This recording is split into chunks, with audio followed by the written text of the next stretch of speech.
storybook all by himself. നിലപാടുകളുടെ രാജകുമാരൻ ഇന്ന് football ലോകത്ത് നിന്നും പടിയിറങ്ങി.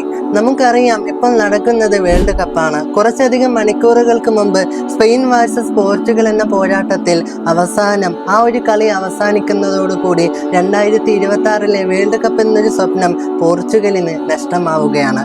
മാത്രമല്ല ആ ടീമിനെ നയിച്ചുകൊണ്ടിരുന്ന ആ ടീമിന്റെ ക്യാപ്റ്റനായ ഇതിഹാസം ക്രിസ്ത്യാനോ റൊണാൾഡോ എന്നൊരു വ്യക്തിക്ക് 6ാമത്തെ വേൾഡ് കപ്പായ ഈ വേൾഡ് കപ്പിലും അദ്ദേഹത്തിന്റെ സ്വപ്നം പോലും അവസാനിക്കുകയാണ്. നമുക്കറിയാം ഇന്ന് ഈ ലോകത്ത് ഏറ്റവും കൂടുതൽ ജനങ്ങൾ ഉപയോഗിക്കുന്ന ഒരു സംഭവം തന്നെയാണ് സോഷ്യൽ മീഡിയ എന്നത്.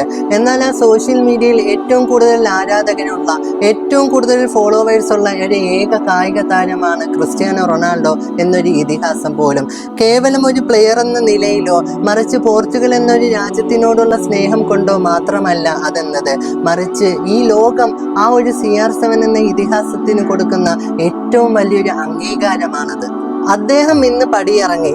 ഈ പടിയിറങ്ങുന്ന സമയത്ത് ഇത്രയും അധികം ജനങ്ങൾ കഴിയുന്നുണ്ടെങ്കിൽ അത് അദ്ദേഹത്തിന്റെ ഏറ്റവും വലിയൊരു പ്രത്യേകത തന്നെയാണ്. കുട്ടികളുടെ ക്ഷേമത്തിനും മാനസിക സഹായത്തിനും വളരെയധികം മൂല്യം നിർണയിച്ച, വളരെയധികം മൂല്യം കൊടുത്ത ഏറ്റവും വലിയൊരു കായിക താരം. യൂണിസെഫിന്റെയും വേൾഡ് വിഷന്റെയും സേവ് ദി ചിൽഡ്രൻ അംബാസിഡറുമാണ് ഈ ഒരു ക്രിസ്ത്യാനോ റൊണാൾഡോ എന്നൊരു ഇതിഹാസവും. മാത്രമല്ല പലസ്തീൻ കുരുന്നുകൾക്ക് വിദ്യാഭ്യാസത്തിനായാലും ഭക്ഷണത്തിനായാലും മെഡിസിൻസിനായാലും അദ്ദേഹം കൊടുത്തത് $2 മില്യൺ തന്നെയാണ്.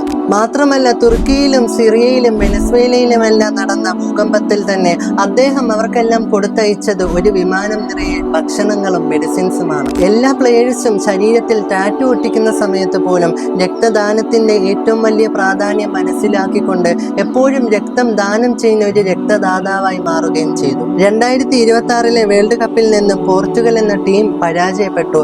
പക്ഷേ അദ്ദേഹം ഇതുവരെ ഉണ്ടാക്കിയ ഒരു കാര്യങ്ങൾക്കും ഒരു കോട്ടവും സംഭവിച്ചിട്ടില്ല. ജീവിതത്തിൽ എത്ര വലിയ പ്രതിസന്ധി ഘട്ടങ്ങളിലായാലും എത്ര വലിയ പരാജയത്തിലായാലും തിരിച്ചു വരവിനായി ഒരു വഴിയുണ്ട് എന്നീ കാലത്ത് ഏറ്റവും കൂടുതൽ പല അവസരങ്ങളിലായിട്ട് പഠിപ്പിച്ചു തന്ന, ഫുട്ബോൾ ലോകത്ത് സ്നേഹിക്കുന്ന ഓരോ വ്യക്തിക്കും കാണിച്ചു തന്ന ഒരു കായിക താരം. അദ്ദേഹത്തിന്റെ ജീവിതം തന്നെ, ജീവിതവും അഭിമാനവും എല്ലാം ആ ഫുട്ബോളിനായി സമർപ്പിച്ചിട്ടുണ്ട്. ഇനി ആ പോർച്ചുഗൽ ടീമിൽ 7ാം നമ്പർ ജേഴ്സിയിൽ അദ്ദേഹത്തിന് കാണുമോ ഇല്ലയോ എന്ന് നമുക്കറിയില്ല. എന്തായാലും thank you for Cristiano Ronaldo.